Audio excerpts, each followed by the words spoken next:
It's showtime, folks. It is Wednesday, May 13th. You're watching Inside the Numbers with the People's Pundit. I'm the People's Pundit, Rich Barris. I'm joined by Tim the Source Anderson. You guys can follow me on Twitter at Peoples_Pundit. And you can follow Tim at TJ Anderson1. It's election day, result day. All right. So election days in California. But let's talk about what happened here. I told people, subscribe to the YouTube channel, like the page on People's Pundit Daily. This way you don't miss an opening like they're going to miss today, because we're getting right into the elections. Everybody wants to talk about California 25. Tim, let's start there. We can talk about Wisconsin 7. The bottom line is, folks, I mean, it's looking like it could be a Republican route in these special elections. Okay. So basically, Tim, I'm going to go ahead and mute you because I don't know what that noise is. Let's share the screen and pull you guys up. Garcia, if you watched the show yesterday, all right, then you know what I told you we needed to expect from Garcia out of that race in order for him to hold on, okay? Typically, the Republican Party doesn't have a 12-point lead coming out of this kind of early vote. And I'm trying to bring Tim in here again. But what we've been seeing is... I'm here. There you are. Yeah, I was like muted and I couldn't unmute you.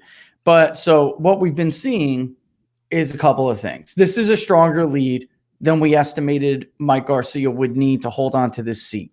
We have about 76% reporting. Tim, I watched it go from 70 to 73 to 76. From 70 to 73, Garcia's lead got bigger.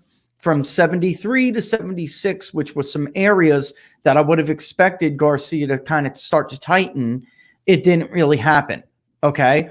He's sitting right now, and it will tighten, folks. It's going to tighten, all right? He's not going to win. If he holds on, he is not going to win by 12 points. But we're looking at what really is now a little over a 17,000 vote lead. And if this was 5,000, 6,000, 8,000 even, I would say Garcia probably just didn't do it. He got close. That's more historically expected. But, Tim, if you break down these voting precincts, what happened here is that he won some precincts barely, but he did. That we just didn't think he was going to win. He did not lose independents by the monstrous number that even early, I'm talking about the initial chunk in California. Republicans will still lose that vote, the independent vote. He simply didn't lose it by the margins we've seen. And then also big age disparity, which I want to bring up because I'm thinking, I don't know, something in sneaking suspicion. Bernie was very popular in this state, Tim. Do you remember last week we spoke about the potential that maybe the national vote didn't go the way it goes, it went last time because Biden, his enthusiasm problem may end up being disproportionately young. So it could offset some of these areas. And then also because he wasn't a senator from New York. Do you remember that conversation we had? Look at this. All right. 56% of voters that were 65 and older returned to ballot in these initial results. Do you know how the percent of people who are younger than 35? 19. I thought it was very low. 19%.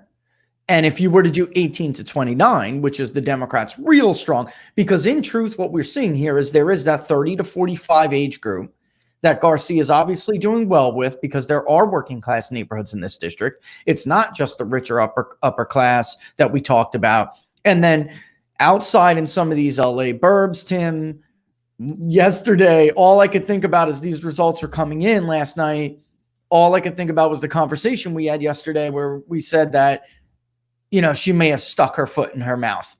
You know what I mean? And that this mocking of his military record. It was an unforced error. It was an unforced error, and it's going to hurt her in some of these the northern area of the district where you would expect somebody to do, a Democratic candidate to do much better. Anyway, here's where we're at right now.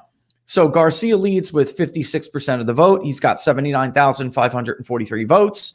That's a total of just under 142,000 votes. So like one vote less, literally. And Christy Smith, the Democrat, has 44% with 62,456 votes. Everybody's trying to be careful because of the shenanigans that happen out in California. All right. It's just the way it goes. But we have some of these areas outside of LA where Garcia's leading, Tim. He's leading. Maybe like 52%, but he's leading. Those are areas where a Democratic candidate would have to really put a significant dent, and there's only 24% left to report. So Garcia's got to feel good. He's got to feel as good as any Republican candidate trying to flip CD25 back could feel. This would be the first flip in California for the Republican Party in almost 2 decades. And it seemed to be across the board. There's a little known Senate district race that was going on down there as well. A lot of people aren't talking about it. It's for California Senate District 28. All right. And I'll get back to the county line vote here. But anyway, her name is Melissa Melendez. She's a Republican. She's leading by an almost identical margin. All right, and that's largely Riverside. The first chunk that came out of there yesterday for her was just bam, 12 points, just like that, an initial dump. If it was like I was saying yesterday, where Garcia and even her, if they were coming out of here with like 6 to 9 point leads, I would say that's competitive. On the low end 6, he's probably not going to hold on. On the high end 9, he has a real chance. Here we are now with 76% of the vote in, and his lead is 12 points. So, everybody's trying to be careful here, but it does, folks, he's got a better chance. Just say this right now. He's got a better chance of holding on than he doesn't. I know that ballot harvesting, and I know a lot of people are concerned about that. Can they harvest 16, 17,000 ballots? And we just, even in 2018, those close races that ended up where the Democrat maybe erased the election day lead for Republicans. Tim, we're talking a couple points. Young Kim was only a few points. They weren't talking about giant. Right. It would be difficult. Right. This is going to be too big of a hurdle for them to look. If there are discussions going on right now between Dem leaders in that district and Dem leaders at a higher level in California, the message probably going to them is don't even bother. It's too big of a margin. If we steal a race with this much of a gap going into it, it'll just be bad. Could you imagine the outrage if he loses a 12-point lead? Right. With 76%. Right. Even the Democrats in California are too realistic to realize that, look, within reason, Yeah, within, but this would not be within reason. Right. Frankly, half of them that happened 2 years ago were not within reason, but they get away with it because, it's California. I'll tell you what, look at where the vote is too. This is the hardest part when you look at Christy Smith's hurdle here. This is where it starts to get when you break down, well, what's left? And Democrats always do better with what's left. Also, too, we discussed this yesterday, if you guys remember. I told you Mike Garcia, just like most other Republican candidates out in California, they will do better with that mail-in vote, with that absentee. And then the in-person is always heavily leans Democratic. Here's what happened yesterday, though. That's a problem. There were some voting totals reported, which is why we saw that slight jump from it was just like boom, 70%. That's mail in. And then we saw some reporting trickling in. That was some of that in person that Democrats tried to get. First 2 locations, then 4.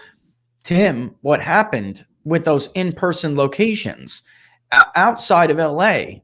again, you would expect Garcia to maybe do, if he was doing well, to get in like the high 40s out there, maybe 47, 48% in some of these areas. And he was taking it with like 52%.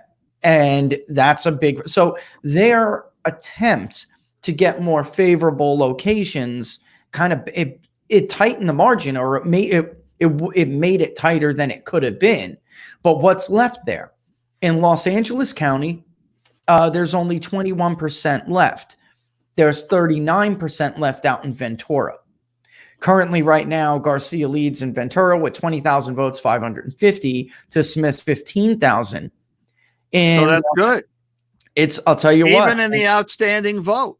Look, the message has got to be a lot. The message has got to be for national Republicans and even Republicans in California, but particularly national Republicans, because this has been their problem for many, many, many cycles.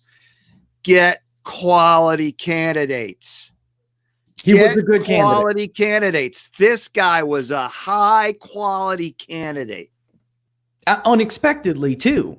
We've talked about how many of these seats Republicans really could pick off, if not for very, very shallow benches, right? There are a lot of races out there that Democrats really shouldn't have won in 2018. They won because there were incumbents that bailed out. There were poor candidates, not that were chosen by voters. They just didn't really have solid candidates, and Democrats ran outstanding candidates that stayed. Well, they recruited them from, the military, lower level deep state bench. There was a lot of foreign policy professionals, and they ran them in those areas where there were a lot of national security Republicans. By the way, like there is in California, there are a lot especially in SoCal, and that you got huge, major military bases out there. Yeah. And Christy Smith making that comment, she just killed herself, and that she needed that late momentum.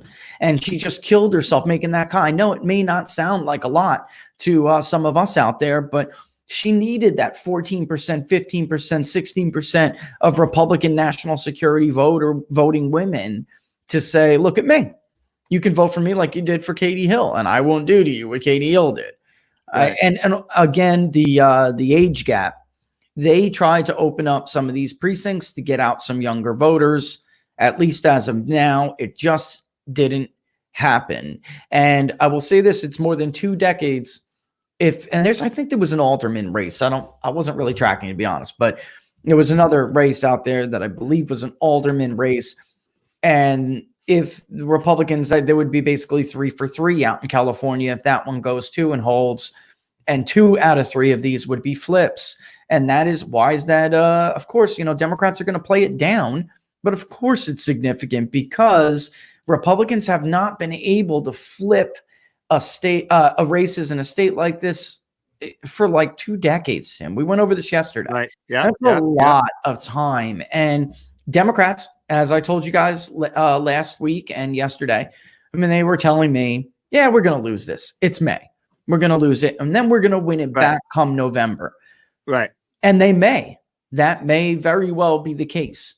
But what happened here, I can see it clear as day. The age factor came in, and then Christy Smith simply doesn't appear to be winning independents, which are left-leaning.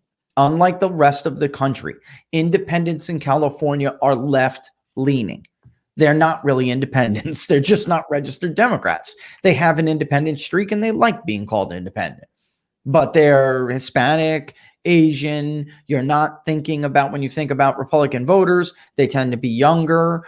Republicans do better even among those demographics the older a voter gets. Here, you would not expect Garcia to tear down that 55+% of the independent vote.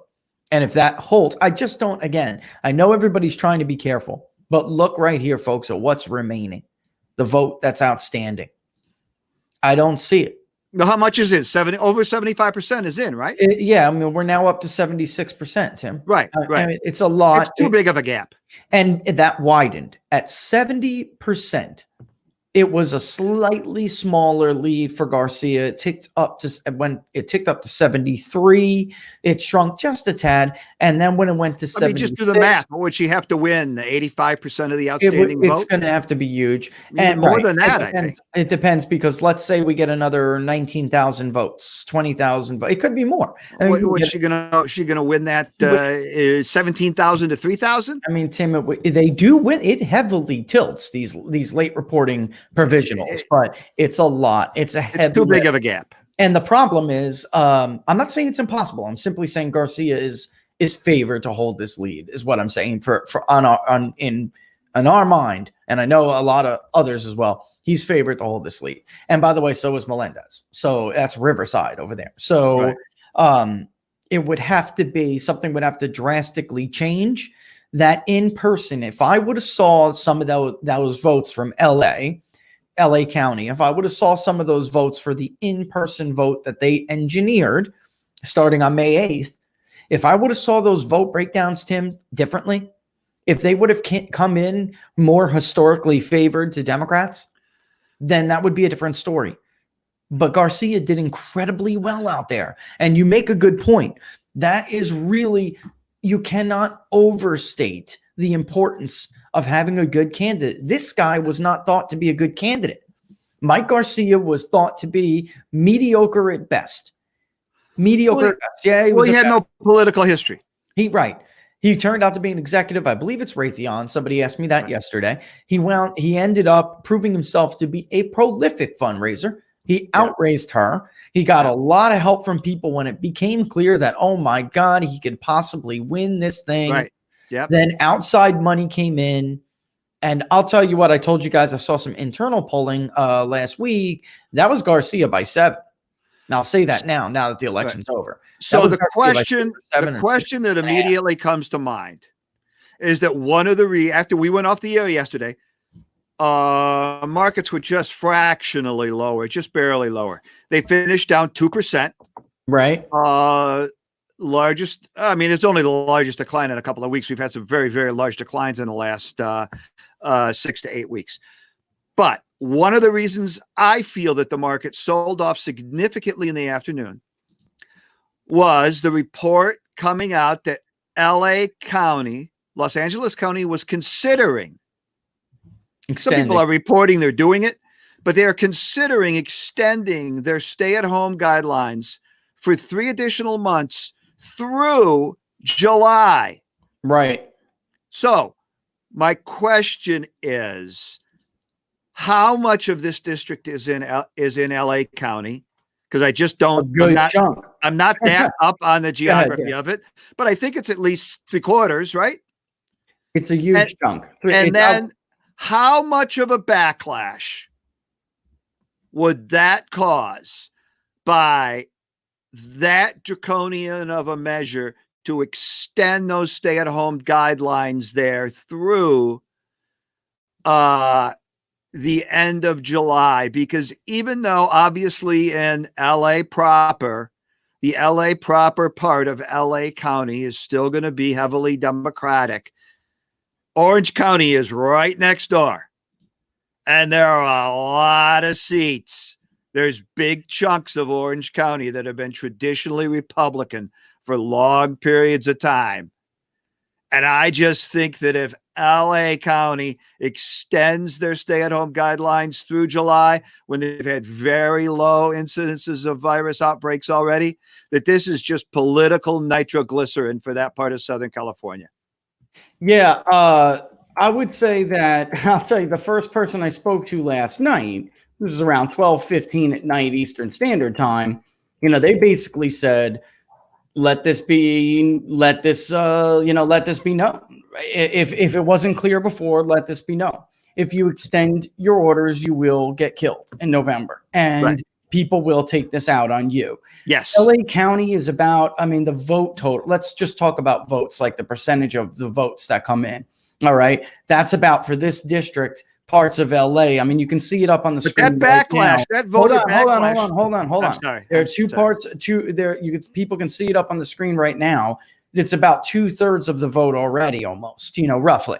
So, and then that's why I say with Ventura still out for 39% remaining is in Ventura compared to 21% in Los Angeles. There's still a good chunk out there in Los Angeles. Right. But you can see, Tim, from some of the precincts, like maybe that explains it. I don't know. I'm just telling you that Garcia did better in those areas in Los Angeles than we would have expected him to do. He was coming out of there with leads in some of these areas. And that doesn't happen. I mean, usually the Republican gets thumped among independents by about 55, 60%. And that did not happen here. He did incredibly well. I just don't. I just feel that no other explanation. I just feel that a voter backlash on that long of an extension would extend beyond LA County to the contiguous counties in that part of Southern California, many of which have had very strong Republican representation for decades. Yeah.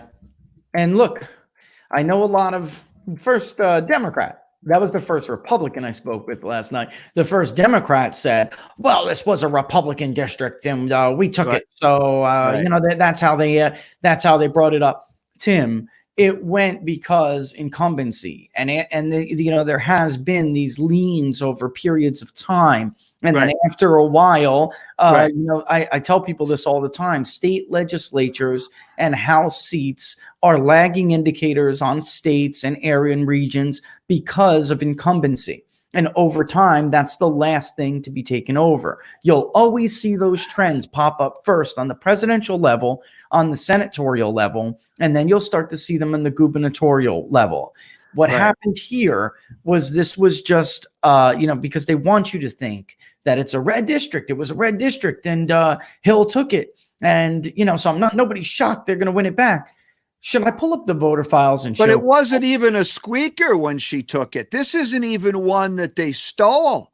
I think she won it. I think she won it by 7 or 9 points. She you know what? This is not one that Republicans look better in the early vote. So they kind of had hope in this district going into 2018, but nowhere near like this.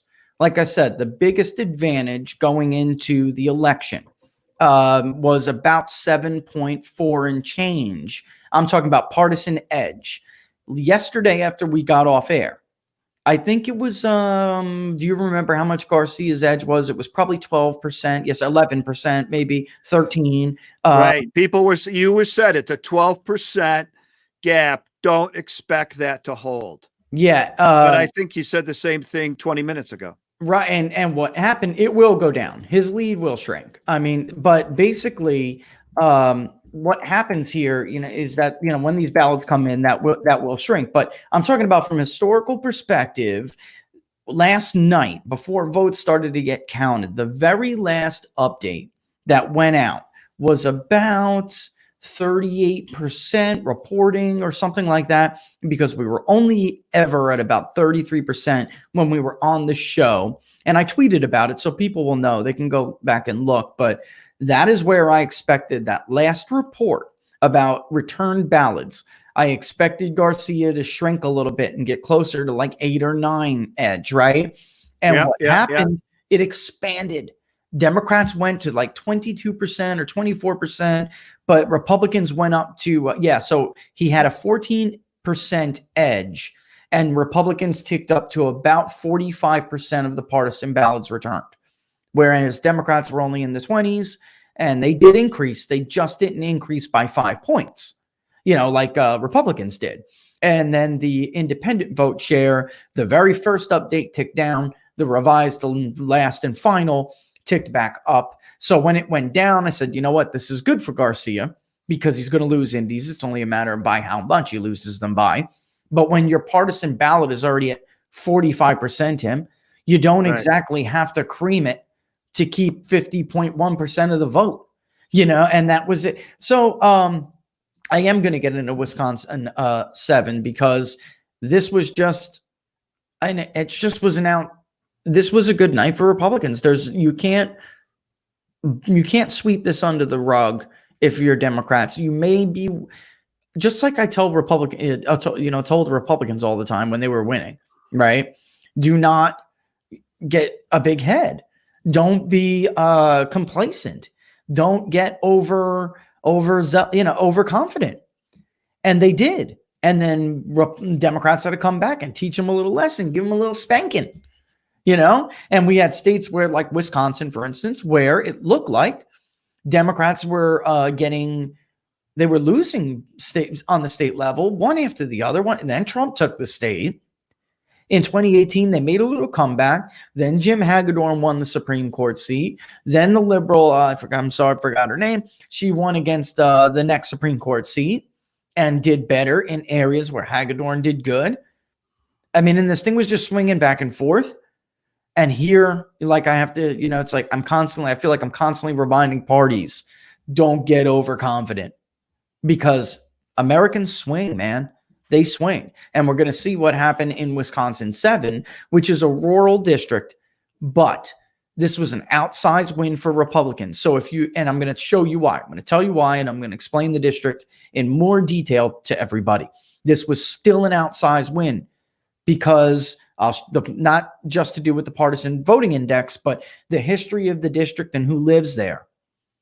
If you're what's the word I'm looking for? If you're tempted as a Democrat or even as a disaffected Republican, if you are tempted to kick CA25 out of your mind because you think California 25 is a fluke and in November you're going to win it again, and they may, and Democrats may win it in November. He may be a very, very short incumbent. If you're tempted to do that, you better look at elsewhere where we had elections last night, because Republicans did better across the board. That was a Republican district in Wisconsin, and it was to replace a Republican incumbent. And we'll go over it in more detail. I'm just touching the surface here. But it's an R8 district. And, with an open race that was contested, Tiffany's lead was substantial. And the underperformance in the Democratic strongholds in the northern part of the district was significant. And you couple that with the underperformance out in some of these precincts in LA County, Tim. And like I said to Republicans in 2016, don't get overconfident. Tell Democrats in 2018, don't get overconfident. It's just the way it's the nature of the pendulum that is American politics, right? It's 1028. Katie Hill won that seat. Katie Hill won that seat by 9 That's points. What I thought it was like 7 or 9 points. It's not. This is not one of those where the Republican had the lead, until days or weeks after the actual vote. Yeah, he was doing well in early ballot returns. It's just that when you lose independents by that much, it really doesn't matter. Right. So if you have a little bit of a lead, like a 7-point lead in partisan early ballot returns, I tell people all the time, Tim, we don't know who those people are voting for. All right. Just because they're partisan ballots, we don't know. You cannot be sure who they're voting for. Right. And number two, if you're not close to 50 and you're going to get killed among independents, then what does it matter? Katie Hill, she rode that wave, man. She did good among independents. I don't want to spitball, but I will ballpark it and say I think Katie Hill won about 58% of independents running back over the voter analysis. And it's not uncommon for Democrats to win 55 plus out there. Last night, at least in the returns we got so far, folks, Mike Garcia did well, because you cannot do that well in Los Angeles, Tim, unless you at least hold down that margin among independents. You just simply can't do that well. All right, let's do the spiel before we circle back to Wisconsin 7. We'll do a quick market update before we hit Wisconsin. And I got some maps with Wisconsin. We got the tables right here for California 25. And as time goes on and we start to see those leads, that lead tighten, which I'm sure it will, and we start to see more votes come in, I'll show you guys where the outstanding vote is, what's left as compared to, what had been reported already. So we know what's what. But all right, it is already 10:29, about to be 10:30 on Wednesday, May 13th. You guys are watching Inside the Numbers with the People's Pundit. I am the People's Pundit, Rich Barris. You guys can go ahead and follow along on Twitter at Peoples_Pundit. It's right there with me. And I'm joined by Tim the Source Anderson. You guys can follow him at TJ Anderson1. If you guys are looking on Periscope right now, while Tim is doing the market update, I am hearing, as usual, Periscope's not great. I will send out the YouTube link for you guys to follow.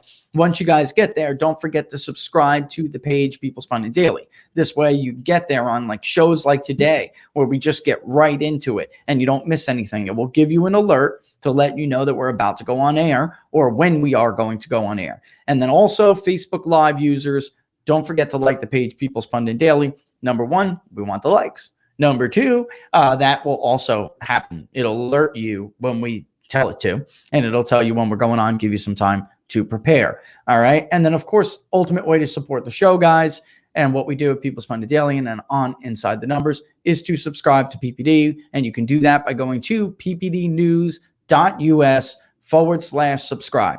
ppdnews.us/subscribe. I'm going to kick it to Tim for a market update. I'll shoot you guys out that YouTube and we'll come back after 2 minutes and do Wisconsin 7. What's going on out there, Tim? So, markets have been on a wild ride so far this morning from the Dow being up 200 to 250 points very early in pre-market stock index futures trading to being down as much as that maybe 30 to 40 minutes ago. Jay Powell had a virtual statement. Not really a press conference, but he was talking really in something sponsored by the Peterson Institute. He made a comment that negative interest rates were something that we are not considering. That's very consistent with what he has always said in the past. Markets did sell off, reverse from about unchanged to down a little bit less than 1%. Some people attributed the fact to the sell-off to that comment. I think if that's the case, it's just headline reading algorithms making really bad interpretations of his comments.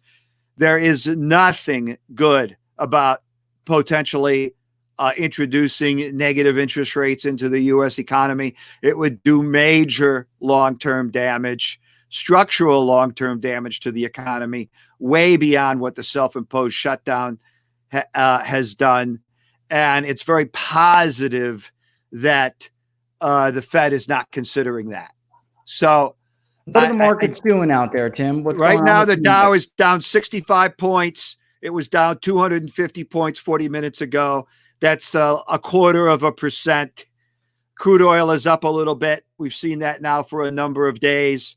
The NASDAQ is actually in the green, and the S&P is just about unchanged. So we're probably going to have a volatile day of trading with some back and forth activity, throughout the day. But I would watch the headlines. Yesterday, we had one of the worst days for the market we've had in a few weeks.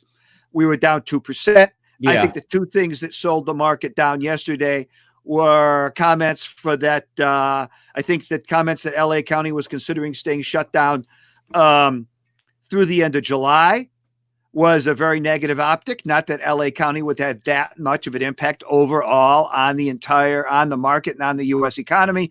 But if other states and other major population counties in the country decided to consider that or take that lead also, that would be very negative. Also, I think the House bill, that House Nancy Pelosi $3 trillion quote unquote stimulus bill coming out was a terrible negative optic. And of course, there were some doomsday people saying, oh, well, now the Senate's going to cave in and, probably agree to some portion of this. Believe me, the Senate Republicans and Mitch McConnell will agree to almost nothing that is in this bill.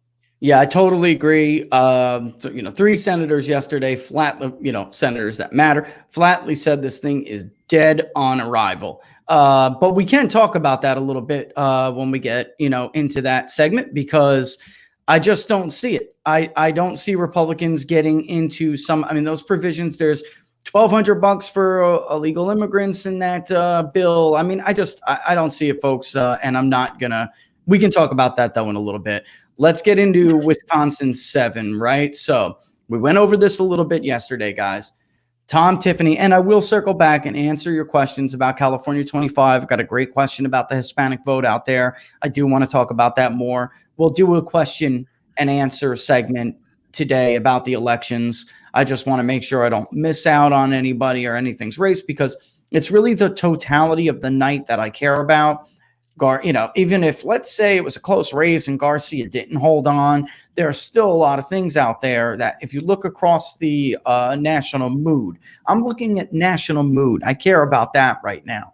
And it was clearly there are things that people on both sides really need to take note of. We're getting 6 months out. The narrative behind this election is starting to develop. And Tim brought that up earlier about, well, how much of this could have been a backlash? And there's similar things that are going on in Wisconsin, and it's absolutely worth talking about. I will just say this too. I know a lot of people scope guys, especially when we get trounced like that with traffic. I sent out the YouTube link on the break. Go to YouTube or go to Facebook Live, because it's just they're always clean streams. All right. So Tom, Tiffany, the Republican out in Wisconsin 7, he easily won this race. Easily. This was a blowout. And if you look where this district is, it's in the north to northwestern region of the state. There are even areas from excerpts from the Twin Cities that bleed into this district. There are 3 counties that are Democratic counties. When we were talking about that Supreme Court race before, she did incredible out there. And we're going to talk about that as well. So anyway, he won this thing. It was the race to fill Sean Duffy, who left to, he's got a big family. Sean Duffy's got a lot of kids, and he's got one with medical issues, and he wanted to care for his family and make sure that he had the money to do that. So Tricia Zunker was the Democrat. It was thought that possibly, like we talked about yesterday, this was, of course, a Republican district. It's R8 overall with the partisan voting index, but this was an outsized win, nearly 15 points. And so he took 57.2%, and Zunker took 42.8%. She was a school board official from Wausau, and he was a state legislator. Very good cut. Another going back to candidates. Very good candidate here. He was not somebody who upset the Trump working class wing of the party, which is important given this district. Duffy was very pro-Trump, and he's not somebody that really that the establishment had an issue with. He was cut from a good cloth, which is why if there was going to be a tighter race here, it could have pointed to some significant trouble for Republicans in this state going on into the fall, because this is a district over the last 10 years or so, since 2010, used to be home to the labor movement, very strong labor roots. Over years, though, it has shifted more and more to the right. The election, or the candidacy, I would say, of Donald Trump really exacerbated that trend, because they have those labor roots, working class roots. And Donald Trump, the blue collar billionaire, he exacerbated that. He was squeezing margins at areas of this area of the state that we really just didn't see other Republicans do. And he was squeezing a number of voters out there that we just didn't. So this was like a 30,000 vote win. Big for a district like this. All right. Again, encompasses the north to northwestern region of the state, is about as rural as they come. Wausau is the largest population city in the district, and the district overall is R+8. All right. Zunker carried only the Democratic strongholds of Douglas, which was a weak showing, Tim. 60-40 in Douglas. Very weak. All right. Bayfield, she carried 63-37. Again, relatively weak. Go look at the margins in these counties during the Supreme Court election.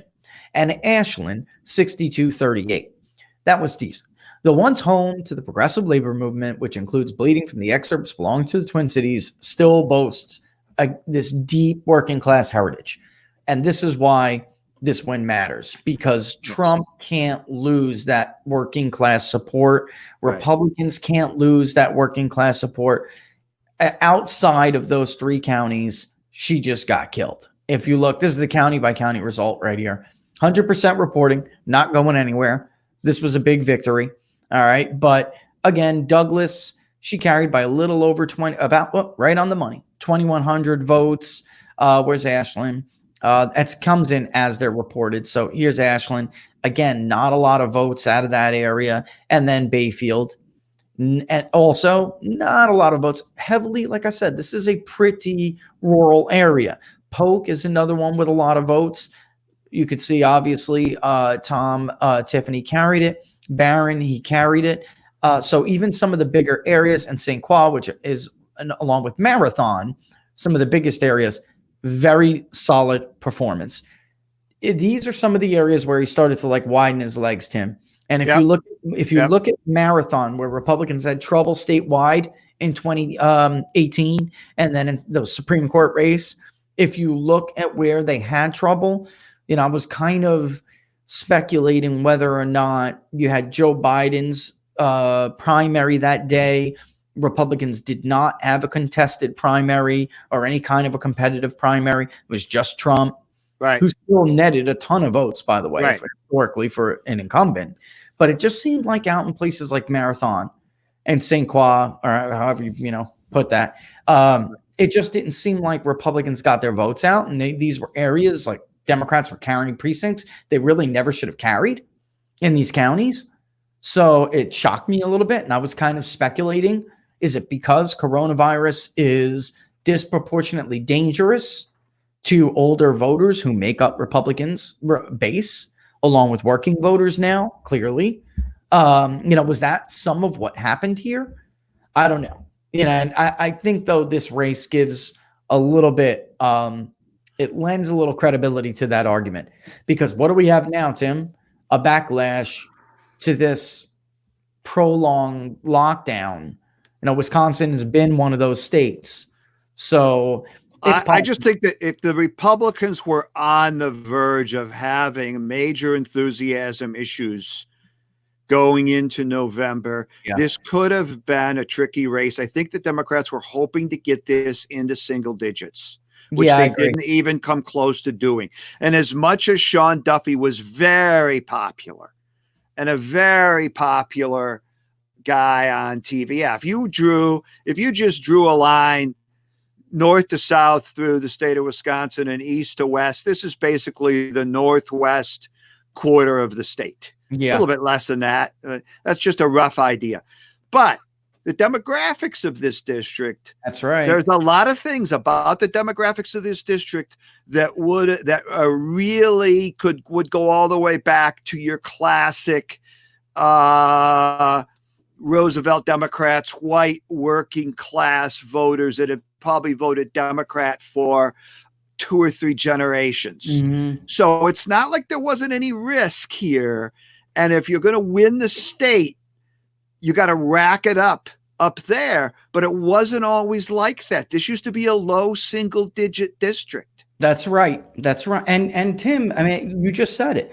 The Roosevelt kind of Democrat, right? Or labor person. Right. And people don't understand. These were Labor Party Democrats, but those are now Trump voters. That's right. It's an extraordinary shift, because just from the era of Mitt Romney and John McCain, there just weren't, the Republican Party has been basically transformed. And they're going to have to make those plays for those suburbs. They're like, we've been over this a million times. Right. But they've been transformed from a corporate friendly, and I know there's still a wing that still is, but Donald Trump is the leader of this party right now. Right. And he makes and sets the tone. Right. He sets the platform, right? So if you look, they were Democrats now in this district, once home to the labor movement. Again, and they still have the pride of being a working area. It's not like they've changed. What I'm saying is the parties have changed. Yes. And their values have changed. It used to be Democratic values. They're not anymore. Right. And look at where they've been relegated. And by the way, that's showing you have Douglas is to the northwest, okay? And it's blue, right? That performance in Douglas was bad. I mean, it was like 60, I think I just said it before, 60-40, if I remember correctly. Democrats, even, Hillary Clinton, put that next to Barack Obama's, by the way. He did outstanding out there. Bayfield, which is next to it, 63-37. That's the center one. And then Ashland is the smaller one to the right. That was 62-38, that margin.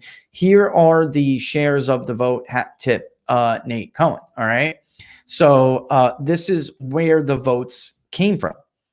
It's not like some of these larger population centers didn't have their say last night, Tim. They did. Right. And this is about as rural as they come, but you have Wausau, you have Montgomery County, a Marathon. I'm sorry, popping in my head. I'm thinking of the loss that they had there. Republicans had there in Alabama, Montgomery, because of Montgomery, but a very similar kind of vote dynamic. Marathon, one of the biggest, if not the biggest area out there.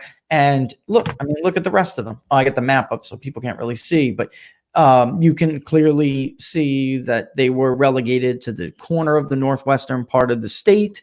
All around that, you have these voters, like Tim just said, that were like Roosevelt labor voters, and all things being equal race, this thing should have went like 7 points. We don't have an incumbent. Sean Duffy's out, and he was well liked over there, but he's out, and incumbency matters. So this kind of a margin, coupled with what we saw yesterday in CA25, I'm just saying it's a good thing for Democrats that 6-7 months is a long time in politics, just like it was when Republicans got thumped in 2018. People move, folks. And there are a lot of voters in this district, as rural as it is. There are a lot of voters, a 5-point swing, a 6-point swing, no problem. And there's no doubt that the rural vote got out in force. Big time. And the reason I emphasize that is because you're not talking about people that all they have to do is, walk 3 blocks to their local school to vote. You're talking about getting in your car and maybe driving, 3 to 5 miles or maybe even a little further. No big deal, but still, special election early in May, I'm sure the weather cooperated, but you still got to do it. You got to take a half an hour out of your day to go do it. Nice. And also I would highlight that you had a quality candidate on the Republican side. But I think what's significant is, and why I think that the enthusiasm among the Republican base is still there, not only did you have a quality candidate, but you had a quality candidate within the district who decided to run rather than just say, why do I want to do this? Why do I want to deal with that mess? Right. Right. Why do I want to commute back and forth to Washington, D.C. for 2 years? Right. I know. It's something. A lot of potential quality candidates would just decide, you know what, I'm not going to do it. And we are seeing that, we are seeing that there are a lot of problems. We see that a little bit, but look, this guy was a quality candidate and he was motivated to run. Yeah. And he cut, I think the important thing to remember, folks, is that he cut the cloth across the board. There are some of these states, Wisconsin, Ohio is another one. And he didn't take this. Hold on one second. Ohio is another one. Wisconsin, where you have factions of the Republican Party. They're kind of like the Democrats in Minnesota. They're not just a one-size-fits-all idea or voter. And I know it's not like that hardly anywhere. But I'm saying there are voters, for instance, in Wisconsin who like Ted Cruz, think back to the 2016 primary, but they weren't particularly keen on Donald Trump. And the same thing in Ohio. They loved, there are voters who were Republican voters who loved Mitt Romney, don't like Donald Trump, yet Mitt Romney only won that state, only lost that. He lost it by 2 points. Donald Trump carried it by nearly 10. The point is, it's like this guy really, he was appealing to the establishment. and also the conservative establishment, which is much more, value voter kind of people, much more conservative, fiscal policy kind of thing. But also, he did not upset the apple cart when it came to the Trump wing, Tim. You know what I mean? Which is a more working class. Yes. Which is good in a district like that, because if you want to just win your party, that's great. If you want to start really making a dent into working class voters that do swing, then you have to be acceptable to the Trump message, because he's the only one who can do it in that area of the country anyway. Right. So what do you want to answer some questions here a little bit? I got to run it up. Okay, there was one before that asked me about the Reuters Ipsos poll that showed basically Democratic governors have a 70% roughly approval rating on how they're handling COVID, right? I would say this. First of all, governors tend to get a lot of credit. People like local politicians more than they like national politicians, and they like their own politicians more. There's a little bit of that going on, but I would say give it time. I'm not sure, Tim, until I poll myself, which I'm going to start doing soon. We're going to do a Rust Belt Battleground poll with a media outlet, which is going to be pretty cool. It will be Iowa, Minnesota, Ohio, Michigan, Wisconsin, and Pennsylvania, all wrapped up into one with a large sample. It'll be very cool. And we'll ask about COVID. I almost feel, Tim, like I don't know who some of these people are talking to anymore. And now we have a few results to back that up. Right. Because have you found many people out there? I mean, there's still a lot of fear. So that in times of fear, people tend to rally around leadership. And there still is a lot of fear out there, just like George Bush had a 90% approval rating after the war. Right. And he wound up losing his reelection. So, I mean, we can see that sometimes, but I don't know. I'm not, until I poll my own, I'm not really comfortable. And then, by the way, I was deciding myself, I think I want to poll Iowa and Minnesota myself, just on my own. I think I feel like I need to do that to get a better grip of what's going on out there. Yeah. I will poll Pennsylvania, but that's a partnership with another media outlet. But I feel like I want to poll Minnesota, Tim, because if Trump is going to have a good election, he's going to be close there. It's going to be close. He was close last time. I have long thought he can flip that state. Yep. Republicans in general can, but somebody like a Donald Trump has a much better chance because he's a populist. It's that I wrote about this on People's Pundit Daily in 2016 because our poll was like 2 points and nobody believed it. I'm like, it's 2 damn points. I'm telling you, he's going to win this thing, or he could win it. And that's because of populism, plain and simple. There were just so many Democrats who were keen on Trump's message.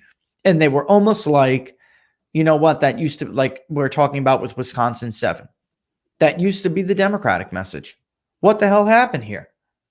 How the hell happened? Right?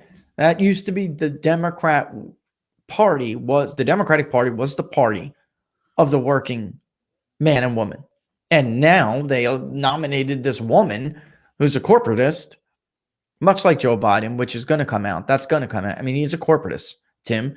Wait until progressive voters find out about his shilling for the credit cards. I mean, the credit card company. I mean, this is what I'm talking about. That kind of stuff can hurt somebody like a Joe Biden. Now, if they would have nominated Bernie Sanders, I think Minnesota would be off the map. But I want to poll Minnesota because that's one on the farther end of the spectrum. That's a little harder for Trump to get. And I want to poll Iowa because that one is probably his easiest state to hold on to. And last time I looked at Seltzer, it was about 10 points, which is rough where he was in 2016, Tim. So it's possible he holds a state like Iowa with like 10 points and gobbles up or slightly comes close to winning a state like Minnesota. That's very possible. So because we're talking about a very similar dynamic. Well, they are contiguous states, so you have some, some geographical similarities, themes that run through there. I totally agree. And then there's some other ones here. Corona won't keep me from voting. It won't keep me from voting either. They had this going on when the Republican and Democratic, or no, did they have different primary? I can't, you know what? It was, we had a mayoral race in my city too. and Corona was going on, and my governor took a lot of heat because he would not postpone the election. My wife and I both went. It was safer than going into a doctor's office. We were more socially distant going in to vote. They were constantly wiping everything down. I think it's a little bit ludicrous. And we never had any outbreaks, Tim. We didn't have Florida held 2 elections, and we never saw that crazy spike. That did not happen, right? So obviously that shows they're going to try that, folks, because they want this to be, and by they, I mean Democrats, they want this to be some kind of like quasi-election. I don't know what else to call it, where campaigns aren't allowed to campaign, Tim, right? Because Trump's rally is his biggest tool. It's his best tool. It's a vote. It's a data mining operation too. It's not just an enthusiasm jumper, but it's a data mining operation. They don't want that. They don't want Biden to make media appearances. Yeah, I mean, the Reuters poll, again, people want me to comment on this. I got to get in there and I got to see it myself. I will say Reuters got Trump at 41%, Tim. I will say, I mean, obviously, even the so they're way low on that. Yeah, even the CNN poll has him at an all-time high. He's not as high as Gallup and Rasmussen. Anybody get a chance to take a look at Rasmussen today? They told me he was up. I didn't look and see what it was, but they told me he was up today a little bit. So there it is right there, sponsored by the Bongino Report. Let me get it for you guys real quick because the president's approval rating does, of course, matter. They got him at 47. So, and then Gallup has had him at 49 last time. Somebody was telling me they have Gallup Analytics, and which we used to have too, but it's down thousands of dollars. It's worth it if you need it, but that product specifically that she has access to for her outlets, thousands of dollars. And she was saying that it looked like Trump could be 50 or 51 if this continues in Gallup. I will say Reuters is an all-panel poll. Gallup now, of course, is starting to move to different methods too. They've only used phone data collection modes for many years. And in the original era, Gallup used to walk a ballot to people. Remember that? I mean, Tim, right? I mean, you don't remember. I wasn't alive either, but back in the day, Gallup polled by like, fill out this card, right? Door to door. That's right. So they've been through it. But Reuters has always been a panel poll. And I really want to say it like this. They are a consumer panel poll. There are many different panels out there. Some good, some not good. The Ipsos panel is more driven toward a consumer panel. And what do I mean by that? They're doing a lot of research, market research, all sorts of stuff. And when they go to qualify who, they're calculating their incidence rate, maybe 45 or 55% of the people we send this out to and who go to respond are going to be registered to vote. We just exclude those people, Tim. I noticed with Reuters or Ipsos, there's always like a question there. Like, are you registered to vote? We already know whether these people are registered to vote or not. I don't know. There's something screwy with the Ipsos vote thing with me, man. I don't know. So they're like more like a consumer panel survey, really. But they've always been low, right? I mean, they've always been low. They've always been low. And I don't know what their last none of their state polls were accurate in 2016. They just weren't. They had Ted Cruz losing to Beto O'Rourke in Texas.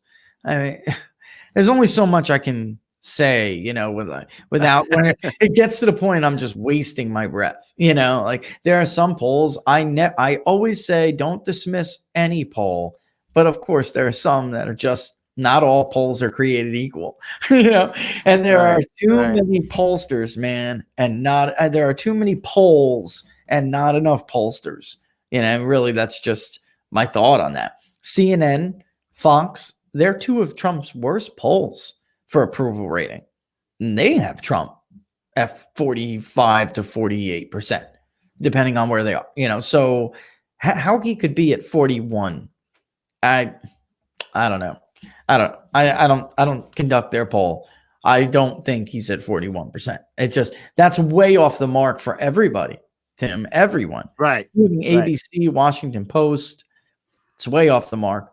Let's see. Let me see if I can grab one more before we do our quick market update. I need some water bad. And then what do you want to skip?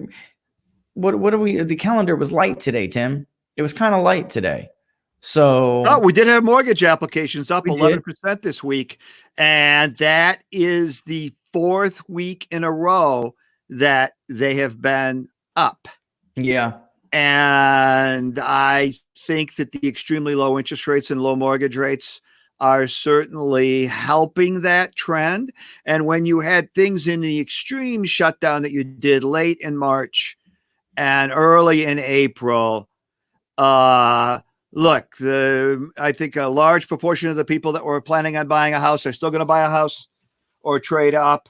And they're, so you're getting a bump in those numbers now. You also had, and I think this is worth mentioning, but early this morning, one of the things that turned early index futures, like around between 7 and 7:30 a.m. from up close to 1% to up only like 0.5%, was the UK economy. And they report their GDP numbers on a monthly basis. They've done it since the early 90s that way.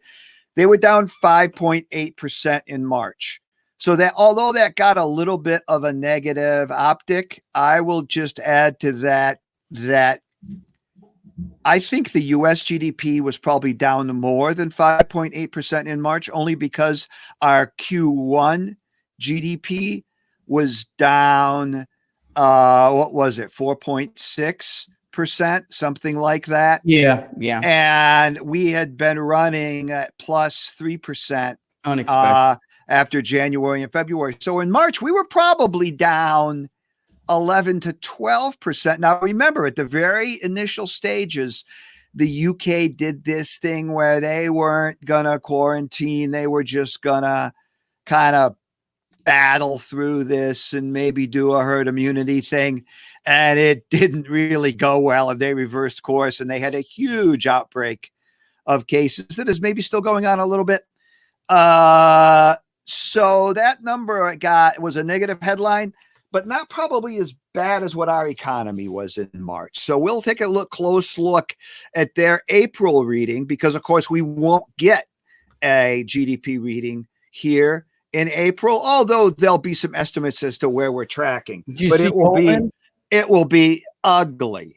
Did you see Goldman last night? I don't know that this morning. Early morning, it came. Here, I can give you a heads up on it real quick. And while you're looking at that, just to give you an idea of the positive impact that lower mortgage rates are having, the refi rate year over year is up 200%. Yeah, right. Wow, that's the refi rate you said? Yes. Holy moly! I have to go to the. You have to look that up. Check that out. Yeah. That's big, folks. That's big. That's huge. And there's a lot, but that's maybe we should do a lot of things. There is a lot to that. Yeah. But check this out. So Goldman updated their forecast. It was last night. I thought so. I just see it was. Let's see, for the second quarter, they downgraded that. This is on an annualized rate, folks. Of course. It was downgraded from negative 34 GDP growth, 34%, negative 34%, down to negative 39%. Here's the problem. And that's for the second quarter. That's for Q2. And for the third quarter, they upgraded it, but nowhere near where it would need to be to make a recovery. It's 29% versus 19%. So a big one, but we saw the second quarter was downgraded by 5%. The third quarter was upgraded by 10% for a net change of 5. It's not enough to undo second quarter. The fourth quarter would have to do that, which I think in all possibility it absolutely can. The unemployment estimates, they're now changing it to peak at, they were on the low end. They were at 15, and we're almost there now. I think we are there and beyond it now, actually. But I'll tell you something that's 25%. Hang on one second. They changed it from 15% to 25%. And the U6, that was going to peak at 35% versus 29 earlier. All right, go ahead.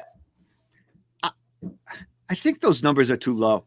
But the other piece of data that we got today that's worth mentioning, because it was way off consensus. And we haven't had too many numbers that are way off consensus, even though these numbers have shown extremely sharp declines. I've been astounded at how close some of the consensus estimates are.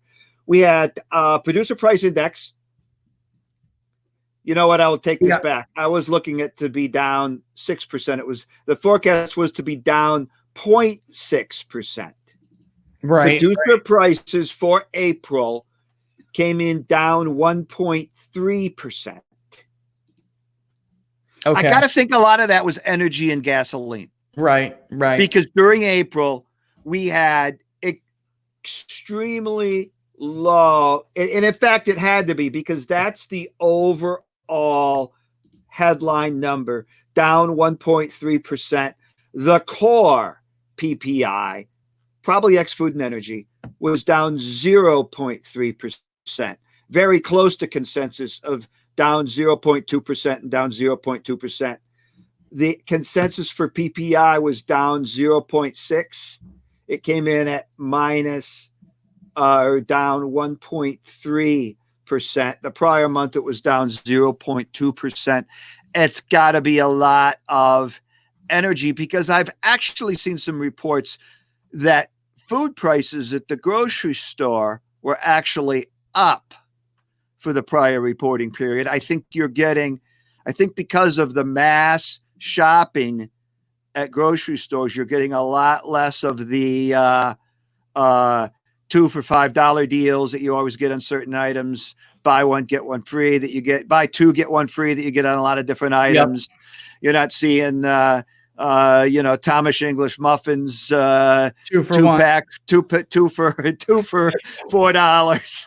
And it's more like $3.79 a pack or something like that. I will say some of the stuff too, Tim, I got to imagine it's like this everywhere else, but like there are product lines that just ran off the shelves. So let's just constantly. So Thomas, there was no more Thomas English muffins. So Publix or whoever it is would have to go to a completely different company that you've never seen before. Like they always have their off-brand also. That's a little bit cheaper, but they're not. Some of the off-brand items were not being discounted in the grocery stores. The butter in April, like you typically would have seen, because they just keeping anything on the shelf was a battle, and it just shows you what a big part of the economy the local and national chain restaurant business is. Sure is.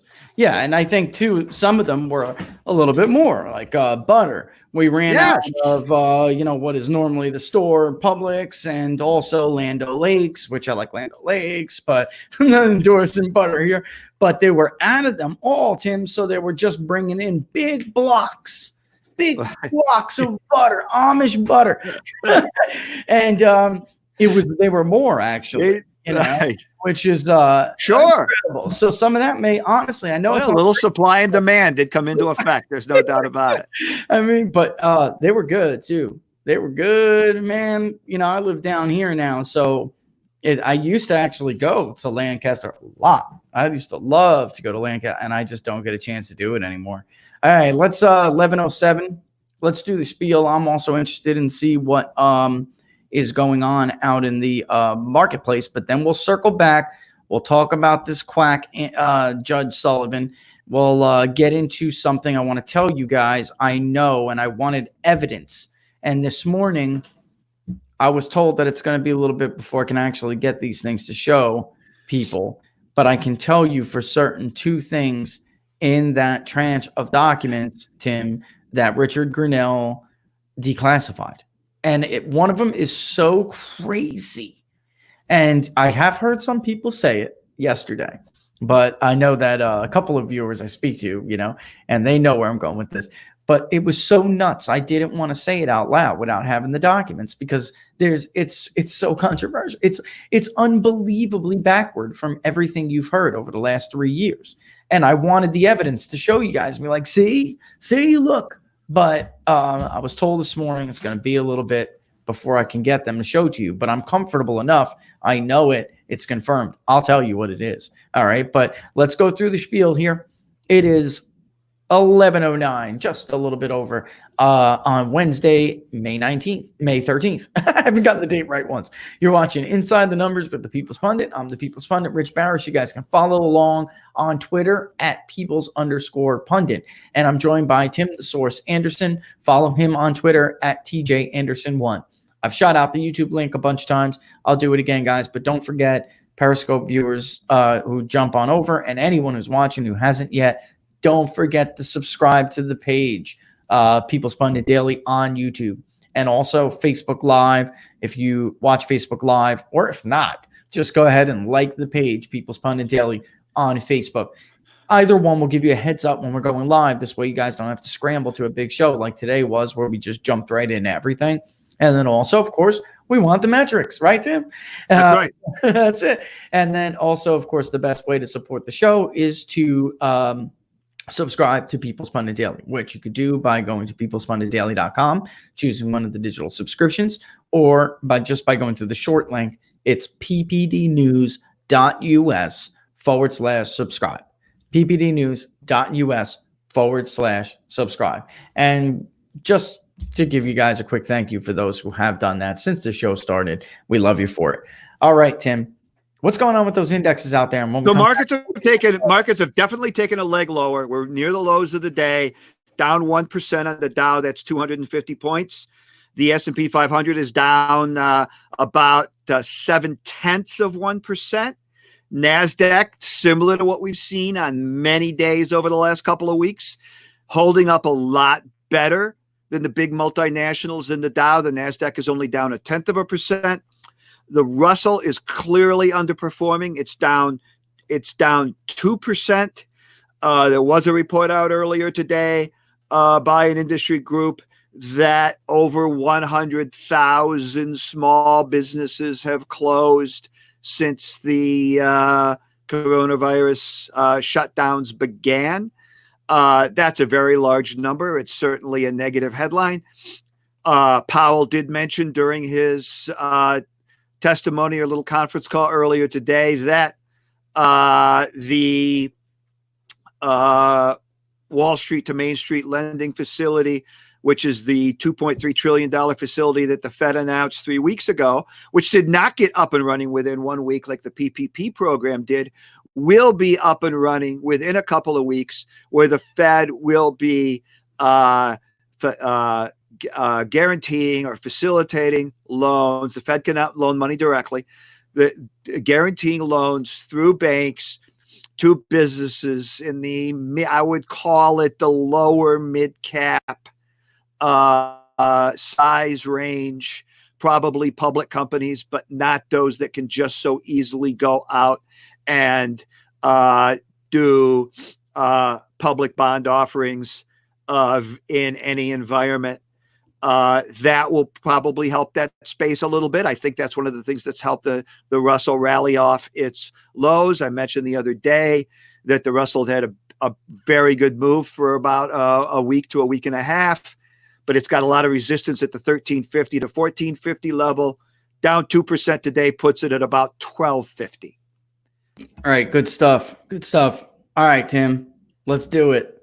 Let's get into this. We blew past this yesterday. I guess let's see if we have some time to talk about Fauci too. But yesterday we were on and he was giving his testimony, so it was really no point. But we did say we'd circle back to it today, right? So, and I think that was I think that the aftermath of his testimony was one of the reasons that caused the market to have a very bad afternoon, particularly when he started talking about, I think it's ridiculous to even think about sporting events starting to take place again. And he was very cautious on the idea of schools opening back up in the fall. I will just say that I would be absolutely astounded if schools do not open back up in August, September, which we're talking, 3.5 to 4.5 months away. Yeah, I'm going to, I guess some people jump in, they missed California. I'll send the link, guys, but we got through California. I'll send you the link right now, and then we're going to jump like Tim's talking about with I think that is absolutely true. I 100% agree. And there was also a ton of my phone blew up with, well, I guess summer camp's out, kind of, because there are a lot of parents out there who do that. They have to work, and then their kids actually love it and enjoy it. And they could lose their jobs over this, So anyway, there's got to be a way to do it. It just takes some ingenuity. That's right. And it seems like, I'll tell you what, Rand Paul was brilliant. He was brilliant. But let's talk about first. Let's get through the Grinnell stuff first, and then we'll circle back, because I know we'll answer questions, and I could see them with Fauci. So we will do it. We'll get to him. But so there were two things I wanted to tell you guys yesterday, and I really, again, wanted the documents to show you, but we're not going to get them for a while, so I'm just going to tell you. There's one which now you know about because people said it. A lot of people have already reported this, but there was an email from Susan Rice on her way out the door, man, basically saying, because it was obviously going to become clear that Barack Obama himself told Jim Comey to investigate Donald Trump. All right. That is the Golden Boy has been the source of protecting, why this story got upside down the way it did. Nobody wants Barack Obama's legacy to go down in flames. If it was anybody else, and I'm not going to pull punches here. If it wasn't the first black president, if it wasn't the young, the hip, the cool Barack Obama, anyone else during any other time, his legacy would be of disgrace. He'd be viewed as basically the most corrupt president and administration ever, to use the weapons of the intelligence community against his political opposition and the people coming in. So on the way out the door, Susan Rice, twice she says it on this email, Tim. She says, buy the book. Obama wanted to make sure everything was done by the book. And she repeats, by the book. All right. Which is, it's an obvious cover your butt email, man. It's an obvious one. But also, too, she doesn't state exactly what. And here's the problem that all his defenders are going to have. What was the point of the investigation, Tim? Since they all knew from the jump there was no Russia collusion. So when she's saying in this email, he wanted to make sure the investigation proceeded by the book, what were you investigating them for? There was no predicate to launch this investigation, right? So that's number one. And this email was talked about at the time, too. Yeah, and I can't, when I was told this, like, no, you don't understand. She's actually going to repeat by the book. Like, it's so obvious what she's doing. It's so, and we all know who Susan Rice is. I mean, amazing this woman was ever the head of the National Security Agency after going on Sunday shows, almost every single one, and lying to the American people about what happened in Benghazi, telling them that this was sparked by outrage from an anti-Muslim YouTube video. It's ridiculous. Right, Maddie? By whose book, Tim? By whose book? J. Edgar Comey? What does she mean by the book? Because the point of it is, there was no pretext to launch this investigation. So what book are you referring to? It certainly isn't the book on DOJ guidelines. It certainly isn't that. The hell book you're referring to. Right? I mean, this is nuts, man. You have got to have some kind of a probable cause of a crime. And here is something, too, that she tells, if you go, because you're trying to paint this along with her testimony that she gave to Devin Nunes's House Intelligence Committee. And she was asked point blank, have you ever seen evidence that Michael Flynn or anyone else from the Trump campaign had some kind of dealings with Russia? Her response to why she was so troubled and why she believes Flynn should be investigated for Russian ties or being playing favorites with Russia is because he said, quote, they were a declining power and that they were no real threat to the United States, given our military powers. No threat. Who was the threat? China. China was the threat to Michael Flynn. They were the key nation state threat to worry about as the nation's only super hegemonic, as the Earth, the planet's only super hegemonic power. So he worried about them. He didn't even view Russia to really be a regional hegemon anymore because they really can't project power like they used to, which is true. I mean, if you study security studies, you know it is the naval fleet, the aircraft carrier fleet that projects U.S. power around the world. The only one at the time of that conversation, Tim, capable of doing that anymore was China, outside of us. And they had weapons to prevent us from projecting our power, aka the carrier killer.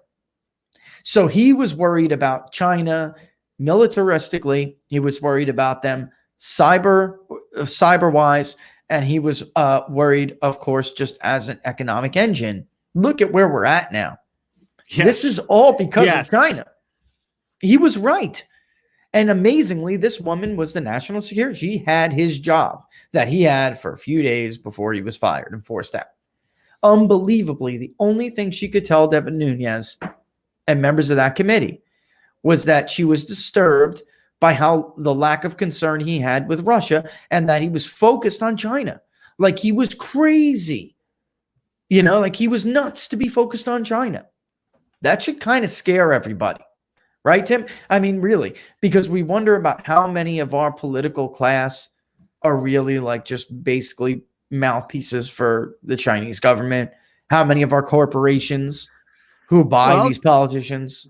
Look, China spends, I'd say 100 times, but I'll bet it's 1,000 times what Russia spends with lobbyists on K Street. Oh, absolutely. Nobody owns people and things in this country like China. Nobody. There's a lot of Russian money on K Street, but nothing like China. You're absolutely right. And then you have, this has been going on for many, many years, Tim. Remember the Chinese tried to buy the New Jersey Turnpike? You remember that? Combine it around the globe. Look at their influence, highly publicized influence with the World Health Organization. Absolutely. And they don't even give as much money as we do, yet they were able to use the WHO as a mouthpiece to push their propaganda against us, who gives a lot more money, a lot more money. And they probably give more money to the people running the place under the table than they do the actual organization on record.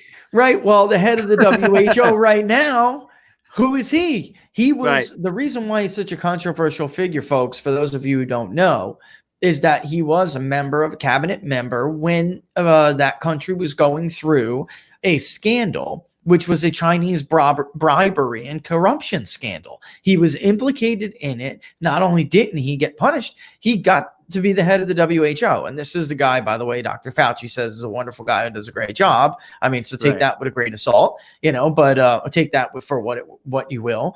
But if we're giving more money, how could they be exerting this kind of influence? Well, the answer is what Tim just said. They have influence with the people who run these organizations. So they're actually more influential than the country who gives the organization itself more money. And that's how this is done. I mean, and then also too, with the friends that they have in this industry, whether it be pharmaceutical or whatever it may be, medical supply manufacturing, they have all of those supply chains, Tim. They have them all. They got antibiotic supply chains. They got retro and antiviral supply chains. They got medical PPE supply chains. They have it all. So they exert that influence. And the second thing, because we're already coming up on the final quarter of the show almost already. This show went quick, man. This was a fun show. The second thing I wanted to tell you was something I did hear mentioned last night, but I could clue you in a little bit more. This nation was consumed by the false narrative of Russia collusion for over 3 years. It hindered this presidency. That was what it was intended to do. It created a ton of hate and a ton of, even Judge Emmett Sullivan, who refuses to let Michael Flynn go, or at least for now, he himself believed the fake narrative, obviously. He called Michael Flynn a traitor, and now he's just trying to save face, so he's inviting people to third parties to file amicus briefs, even though he denied Flynn's motions to do so 24 times. He denied allowing third parties to file briefs, all right, in this case, all right? But now he's going to do it instead of letting Michael Flynn go, when the Justice Department themselves are recommending they drop these charges, this case. That will probably be good for Flynn, that third parties are allowed to file briefs. I know people who already wanted it, who are already preparing to do it. And I saw him tweet about it. You saw him tweet about it, right? Yeah. So I can't wait to read it. And he's probably not going to be the only one. I doubt it. That's right. At this point, I doubt it. Maybe Judicial Watch will jump in. Along with the Freedom of America Law Center. It's right in their wheelhouse. And they know Judge Sullivan quite intimately. He's been good on a lot of other stuff. And just to let people know, because I know it's crazy and he's not getting a bad rap. He's getting the rap he deserves. But I do just want to say I have talked to a lot of lawyers who have a lot of experience in federal court, and they say Judge Sullivan in the past has been pretty good for them, Tim. Like, he's notorious for smacking down prosecutorial misconduct, rogue prosecutors like an Andrew Weissman. He's notorious for it. But in this case, he put one too many feet in front of the other before he did not have the fact pattern. He opened his big mouth and now he looks like an idiot, and he just doesn't, it just sounds like he's trying to save face to me, really is where we're at here. But anyway, for 3 years, we're concerned with this Russia collusion narrative. And the idea is Russia they favored Donald Trump. They wanted Donald Trump to win the election, and they wanted Hillary Clinton to lose. I always found this funny. And then, of course, we had the 17 intelligence agencies put out their assessment, which was always crap. That was always Friends of Clapper. It should have been entitled Friends of Clapper, Friends of Brennan. This phony report we're putting together, because this was not the judgment of agencies, 17 intelligence agencies, to include the U.S. Coast Guard, for crying out loud. And it's always such a joke, Tim, but it never was the agencies themselves. It was the friends of these guys. Right. There are 17 intelligence agencies. There are intelligence departments. There are intelligence departments connected to a lot, all the members of the service and some other ancillary governmental cabinet functions, but there are not 17 intelligence agencies. No, there aren't. And it was always, to people who know this, it was always like a ridiculous claim, a ridiculous assessment. And in truth, it was not anything beyond this Clapper and Brennan's inner circles, and Clapper being DNI and Brennan being the head of the CIA. For people, what's important about those two agencies is because those were the agencies who were asked by the FBI to try to find derogatory information on Michael Flynn connected to Russia. Those inquiries, which we got in the tranche of documents last week, they returned, quote, in all caps, no derogatory information, which means there was nothing, folks. There was never anything. And anyway, we still developed this narrative. And I saw somebody on Twitter with a blue check yesterday say, Michael Flynn had these connections, and his, none of it was ever true. That was never true. And the Justice Department's official position throughout all of this, remember the indictments of the 16 Russian nationals or whatever, and, indictments they knew were never going to come to court or see the light of day because foreigners were not going to get on, a plane and come and be charged for something they knew was ludicrous. By the way, based on work from CrowdStrike, who admitted under oath they never had any evidence that Russia was behind the hacking of either John Podesta or the DNC. I mean, don't listen to me, folks. Go read the transcripts. They never had any evidence. And Robert Mueller relied on CrowdStrike. The FBI relied on CrowdStrike. The Obama administration, and then even characters who remain under Donald Trump, relied on CrowdStrike. When Christopher Wray testifies under oath and says, "Oh, there's no doubt in my mind," he's full of crap. There was never any evidence to prove. There was never any evidence, not public. And now we know from testimony from CrowdStrike, they didn't have any evidence. All they had was a motive needing a Russian boogeyman. That's all that company ever had. All right. But in the Justice Department's files throughout all of these prosecutions and indictments, or indictments that never became in prosecutions, their official position was that the Russians' goal was to sow discord, period, to hurt the credibility of the electoral process in this country. It was sometimes they favored one candidate, sometimes they favored another candidate. The idea was they simply wanted to damage the credibility of the electoral process in America and sow hate, division, discord, Well, mission accomplished, because the media and the Democrats, like Adam Schiff, again, from testimony, we know he knew from the gate he never had any proof of collusion. That was always a lie. And he told it repeatedly to the American people, and sycophants in the media were all too happy, like you, Maggie Haberman. You were all too happy to help them push this lie, this fraud. And in truth, you will see when these documents, they don't want to, here's the deal, folks. They don't want to release what Rich Grinnell declassified. They don't want to be, and it's the wise thing to do if you're going to prosecute people. You don't want to taint the public by doing what Democrats do, which is leak everything. You don't want to taint a jury pool. If you're seriously going to prosecute somebody, you want to do it by the book. But I will tell you right now, there is information in one of these, several of these documents and Brennan suppressed this information. It doesn't say Russia tried and wanted Donald Trump to win. In fact, Russia believed Hillary Clinton would win. They were okay with her because Vladimir Putin knew her. He's known her for years. He felt she would deal. And if you think about it, it makes a lot of sense because of Uranium One. He's gotten what he's wanted out of the Clintons before. So it makes a lot of sense. But the intelligence suggested that he was comfortable with Hillary Clinton and viewed Donald Trump to be like an unknown. He didn't know how he would react in office. He didn't know whether he would. It was a huge note of uncertainty. That's it, period. He was just a note of uncertainty, and they did not want him to win because they were not at all sure that he would play ball. They expected Hillary to win, and they decided to make her presidency very, very difficult. And that is what happened. If you really objectively stop and look back at what is true and what was not true, Tim, then the discord had Hillary won. Do you think the Trump movement would have just went away, or do you think the Trump movement would have just flipped out and totally believe, that this woman had every handicap in the world?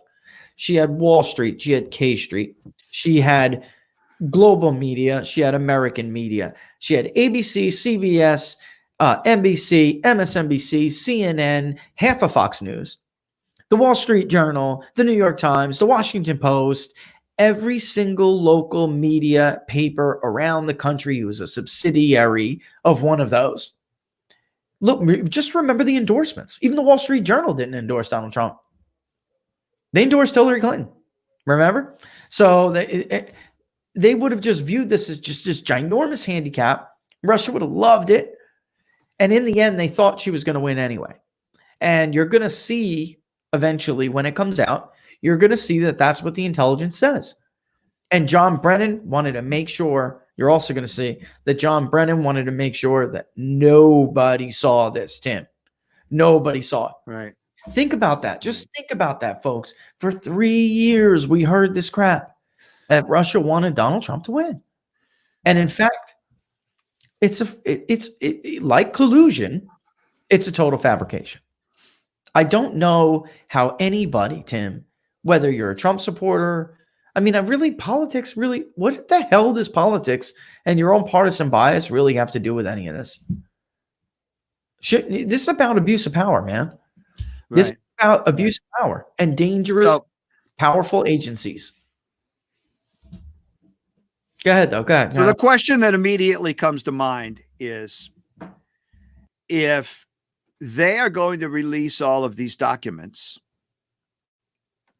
at the risk of tainting potential jury pools for any prosecutions, which many very, very, very experienced political watchers have said for a while, don't expect high-level prosecutions, as much as, some people would like to see certain senior people from the FBI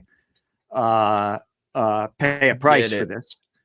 Do you think does this lead you to believe that the calculation has been made that there's much greater upside to just doing serious damage to people's reputation than there is going through a long, grinded out legal process that Barr probably wouldn't sign off on high-level prosecutions of government or pseudo-government senior people unless it was a complete, and I mean complete, slam dunk, open and shut case. You know what? I think a couple things happened here, Tim. And Talk about that for a minute. I got to check on one thing. Sure. But I think that's an interesting point. That's a great because question. It seems like this stuff's coming out and the election is 6 months from now. I think that's a really a great point. And I think a couple of things have happened that even people who are critical or suspicious or skeptical of the idea that people would be held accountable for this, of what had happened, and I agree, and myself, I was as well. But I think a few things that have happened here that are hard to explain or ignore, and then pair that with this revelation earlier in the week that some of these actors have lawyered up. So obviously they are more concerned than they used to be themselves. And there were a couple of things. The one biggie is a lot of people can't believe how much these people decided to write down. They were so smart, or supposedly so smart. The nation's top spooks, the head of all the intelligence agencies, the head of the most powerful foreign intelligence agents, domestic for their purview is foreign, even though the CIA is not supposed to operate in domestic. Obviously, Brennan did interfere domestically. There are also two contractors who worked for Brennan. You will learn a lot more about that. And when this stuff, I imagine, would come out to answer one of your questions is when there are some form of prosecutions, and the idea or the decision to hold them back, if I was on the other side of this, would make me nervous. So if I was one of those folks, I would be nervous, because the right thing to do if you want to prosecute is not to release this. That's the right thing to do. And because they're not coming out, or at least they're not going to come out through official channels right now, which is what we were told, that tends to make me believe they're going to. And one of the big developments, they never thought any of us would see this information because they all thought Hillary Clinton would win.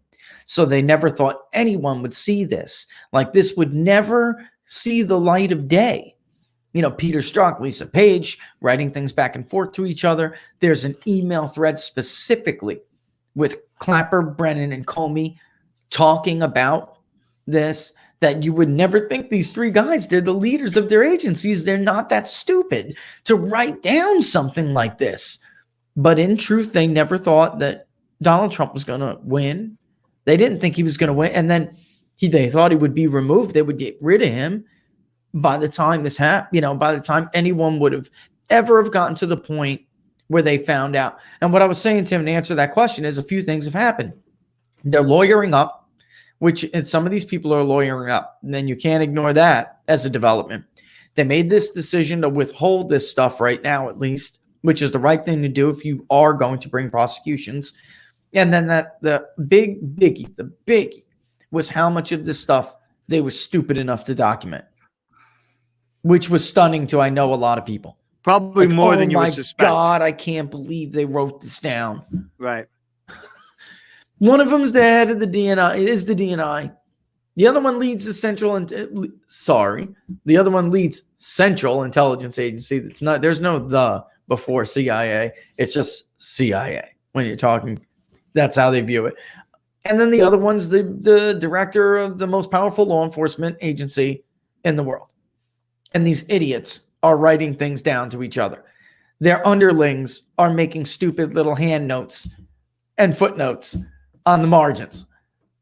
I mean, so that's a big thing. So if you're Durham and you're going through this, let's say you want to ignore it, right? You're hoping they give you a way to ignore it.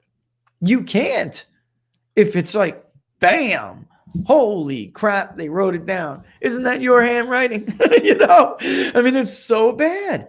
And then there is one thread, folks, where I'm telling you, they're talking about the use of the dossier. One of them is not on board fully. even though he would later go on CNN. He'd actually get a job there. He'd go on MSNBC a bunch of times, and he would play the role. You know what? I am a little bit concerned that Donald Trump may be an asset of a foreign government, which was completely beyond irresponsible. There has to be a new word for what they did because they knew it was a lie. They knew it was a lie, but they did it anyway, even though he was an elected president. There has to be. That's why some of the Trump supporters out there, Tim, that are like, this is freaking treason. At this point, I don't really know what else to call it. The man was duly elected, Tim. He was duly elected. The voters are sovereign. They have to be. Whether Barack Obama wins and you don't like it, tough beans. He won. Voters have the final say, and you have to respect that. Yes, you got it. All right. Mr. and Mrs. Myers. I don't know what your first name is there, but I just saw one of the commenter. That is the person who was not on board with this. And he knew it because he's like, we didn't verify this crap. This crap is not, all attempts to verify it have failed. It's garbage. Who is Christopher Steele?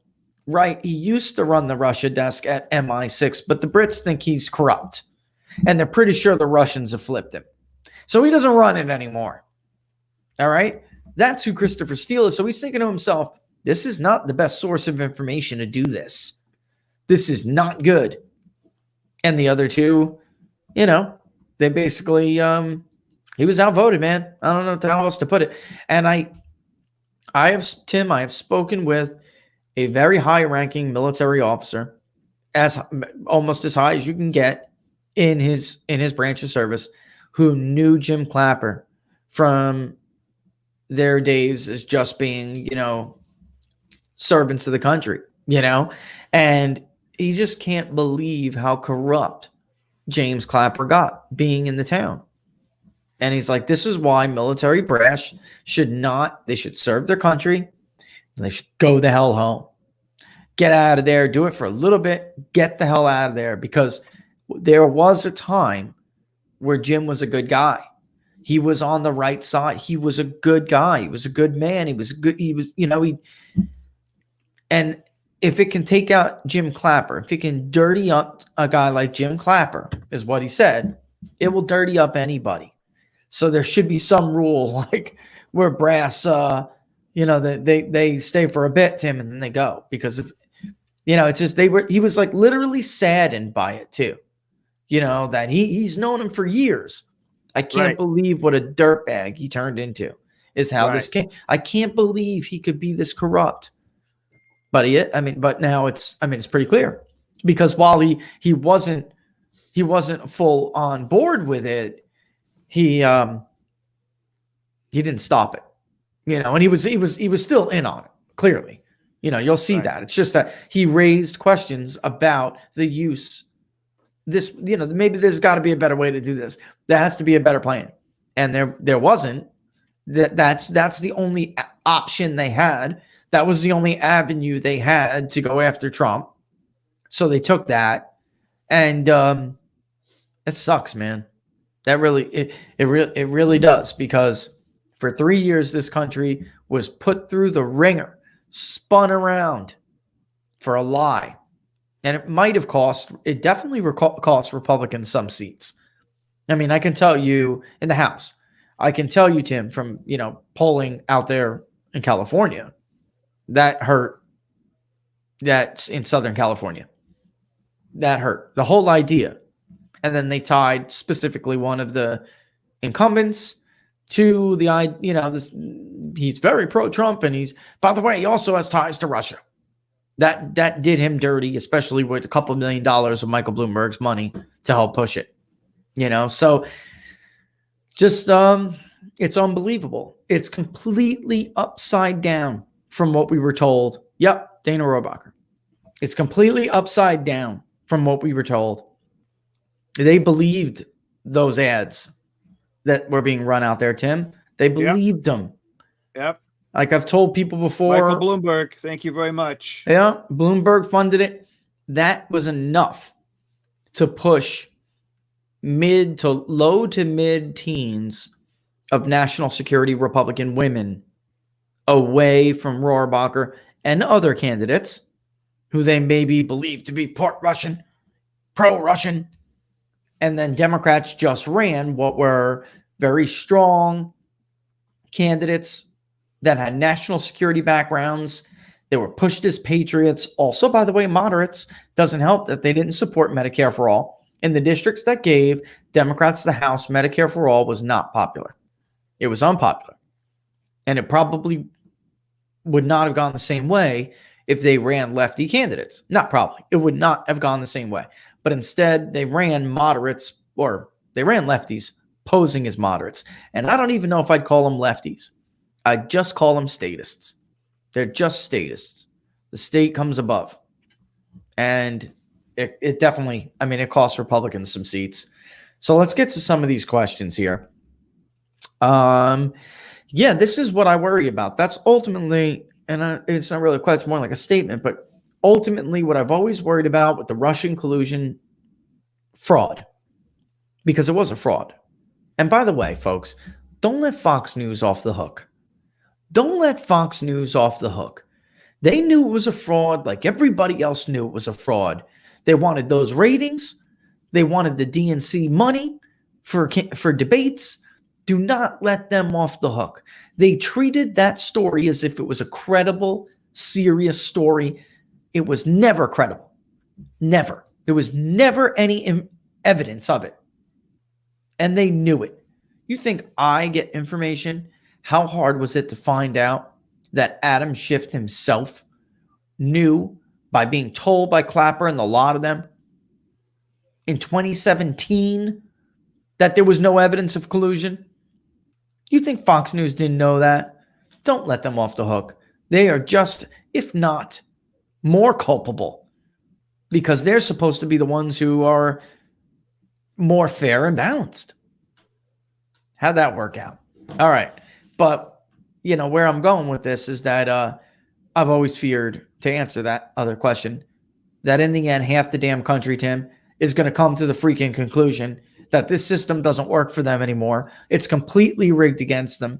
Even when they win elections, somehow the corrupt system denies them the right to govern. Their duly elected right to govern.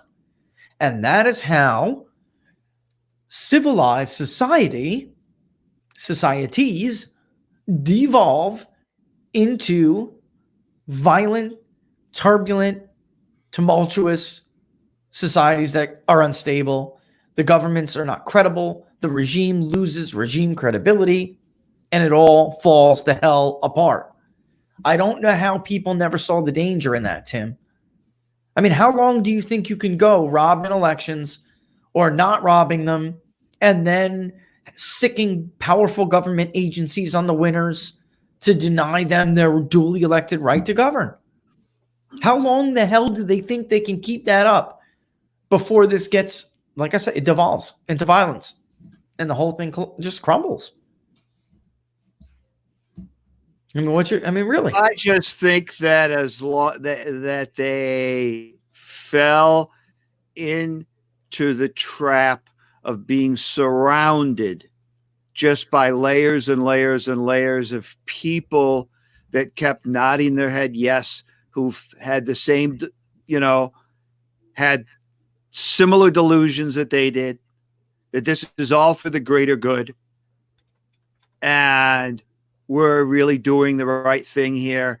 It will never get out. This is just what goes on in big government. Yeah. And that's equally sad, right? So yes, that is not what this thing was built for. Yes. It was I mean, it's really like a disgrace, whether you're on the right or you're on the left. It's a disgrace to the people who came before us, who tried to build and or preserve and then progress this government, this society into something that was more perfect. As you know, right? I mean, everybody always knew, nobody was ever under the illusions things would be perfect, Tim. The idea was to strive for more perfection, closer to perfect, just a little. Don't ever stop trying to achieve a more perfect union. This is really backward, buddy. This is third world crap. We have no credibility on the world stage, and that happened with Ukraine. The embassy in Kiev is dirty. Marie Ivanovich is a crook. Yet they were trying to paint her as a hero. It's a total joke. They were trying to paint this woman as a hero, and a poor woman lost her job because the big bully Donald Trump, he was so mean, and I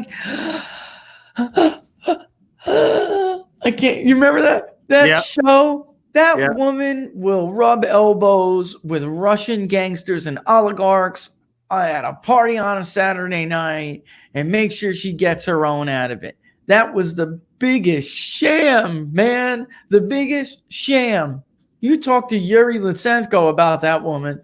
She'll tell, what is this? She's playing the defenseless poor little woman? This is crap. This woman's a killer. She's a throat slicer. Right. I mean, so it's just crazy where we came. But the idea, like, we could tell the Ukrainians that, we're the morally right United States, and we're telling you're going to have to get your act together with corruption. It's a joke to them. They're looking at Kiev, like, look at these people. Look at you. Who the hell are you to tell us? Your political opposition gets spied on and persecuted worse than ours does, and we don't even have the power your agencies have. And by the way, we don't own the media the way you own the. You give a new meaning to state-run media, because it really doesn't matter when typical state-run media is basically controlled by the regime in power. In America, that doesn't matter. The regime really doesn't matter. They're controlled by an ideology. It's even worse, really, right? Because state-run media, depending on who wins and who runs the state in other countries, can kind of change their perspective over time. In our country, it's not like that. It's full-blown corrupt and handicapped for one side. I mean, Tim, did you hear Brit Hume yesterday? Did you hear Brit? He said that the Russia collusion story was the biggest mess up. He's been good at a lot of this stuff, though. He said in his entire career, he has never seen a journalistic malpractice, the biggest bungle ever of a story ever, like he did with Russia collusion. It is the biggest scandal. What happened here? What really happened was always a bigger scandal than what they alleged was happening. And then, so he said that last night with Martha. And it just happened, by the way, I cite Martha a lot of time because I particularly like her show. It's when I get to go home and take a breath and, watch it. But, he said that. And then also too, he just drilled on about, and she did too. Think about what happened. Like, these people won, particularly the New York Times. The Washington Post was another one. Like Hume said, they won Pulitzers for it, man. They redesigned, the editor of the New York Times admit we focus so much on Russia. We essentially redesigned our newsroom for this story. We put dozens and dozens of staff on this story. Yep. And they won awards for reporting a fake story. It's worse than a fake one, too. It's worse than fake, man. They ran a psyop on us. They ran a misinformation. They turned the dark arts against us in the intelligence community when they're trying to topple a regime. They call it like the dark arts, like they're running propaganda. They want to push a regime over without military effort. They do it through information. It's the dark art. They turned the dark arts on their own people. That's what happened here, man. And they managed to get half the country, more at some point, to believe their own president was a Russian traitor, when in fact it was complete opposite. It was the complete opposite. And it's getting more and more suspicious, Tim, that these people are like Chi-coms. And anyone who saw China, like Trump and Flynn, anyone who saw China as the real threat instead of Russia was like targeted for removal, because they don't. Because a lot of them are friendly with China. Yeah. Biden's family is friendly with China, folks. They've made hand over fist money in China. And by the way, some of those in that fund with Hunter, some of those investments in those companies had military applications. It's just crazy. I mean, it's almost like a Tom Clancy novel, man. It is. I don't think Tom Clancy could have dreamed this crap up. Well, I did find it interesting last night that, of course, I'm in Michigan right now, which is clearly a battleground state. And I would say that between 5:30 and maybe 7 o'clock, ABC was on the traditional TV upstairs in the main living area at where I am. And I bet I saw 3 or 4 Donald Trump ads within a 20 or 30 minute period of time. And I think all but one highlighted how wrong Joe Biden has been on China. Now, there were also some pro to battleground state. There were some pro Joe Biden ads on also, but this is going to be a huge part of the campaign. I mean, we're 6 months out and these ads were running bang, bang, bang, bang from 5:30 to 7 o'clock during the peak TV watching time, of people when they get home from work. And tell people where you are now. You're traveling. I'm traveling. I'm in Grand Rapids, Michigan. Big deal. Which is where I grew up. And, this is a battleground state. And I just think that you're going to hear this whole China story.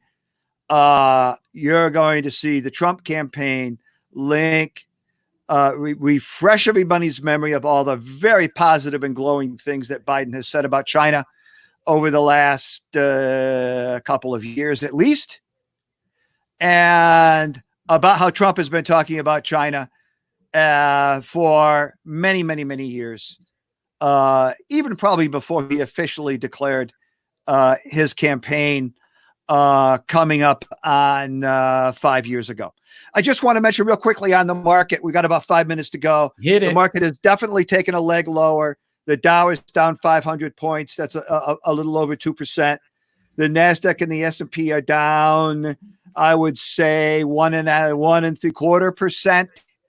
I think what's going on is you've just got a number of negative optics right now. And the market is, a lot of investors are saying, I realize the market and the economy can be two completely different things, but maybe the market's a little bit ahead of itself here. Powell said in this presentation he did with the Peterson Institute on numerous occasions that he said that there's probably going to need to be some more support from the Fed for the economy to fully recover. And, that's a little bit of a wake-up call. Also, that's just to highlight that, look, this is not, sure, when businesses start going back to work, all of a sudden a lot of people will go back to work. The economic recovery you'll get a bump in the economy like this, but then to get back close to where we were is going to take a lot of work. So you're saying not fourth quarter, No, he's not saying not fourth quarter. He's saying we'll have growth in the third quarter. We'll have growth in the third quarter and we'll see, the first month of the second quarter, which was April, will be the absolute low point. There are going to be some people going back to work still in May and then in June. But then when you see about, when you talk about LA County maybe shutting down through the end of July, if other counties and states take cue from that, that would not be positive. Although one positive headline I did see is that North Dakota, obviously a low population area. Yeah, not much GDP. Right. But still, they have a big oil business up there. Although with oil down, it's probably below the break-even point of a lot of those fracking operations. They've said they're going to reopen their schools for the summer. Tim, I mean, that's good. And I wish, people would follow suit, but Tim, he's going to have to position himself on the side of this issue where, he's flatly going to have to make them the enemy. He's going to have to go where no Republican politician has gone before. They're trying to hurt you. They want to ruin you financially to get to me. That's how much they hate me, and by extension, you. It's not me they hate. It's you. Right. It's you. They don't care how many lies they have to tell you, like Russia. They don't care how many jobs they have to destroy, like they're doing in New York and California. They don't care how many kids they have to stunt. Their development, their education, their social welfare. They don't care how many women miss their pap smears. This is what he's going to have to do. And because somebody's got to meet fire with fire, Tim. I mean, that's really where we're at. And God, man, and also a minute left. What a great show. It was a good, all right. What a great time though, really. And I guess we'll have to take it out here. We'll have to do the spiel. Look, folks, don't forget before you go to subscribe on YouTube if you're watching on YouTube. Okay. And if you're watching on Facebook Live, don't forget to like the page People's Pundit Daily.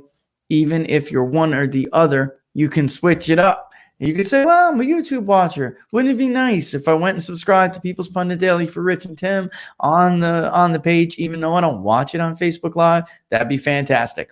Also, if you're on Facebook Live, you could say to yourself, wouldn't it be nice if I just went over to YouTube, to People's Pundit Daily's page, and subscribe to People's Pundit Daily? And don't forget to give us those thumbs up and those likes. All those metrics matter, folks. They really do. And we thank you for it. Of course, the ultimate way to support the show is to subscribe. It's underneath you on YouTube. I'll give you the link again, ppdnews.us/subscribe. That's how we bring you guys everything we do. So that's how we bring you the show. That's how we bring you the voter files. We could talk because more votes are going to keep coming in. I know a lot of people had some other questions about CA25. We can get into it more even tomorrow. I mean, votes are going to keep coming in. That's the thing about elections in Tim in California. They just keep coming in for the month. So we'll have a month to talk about this election, right?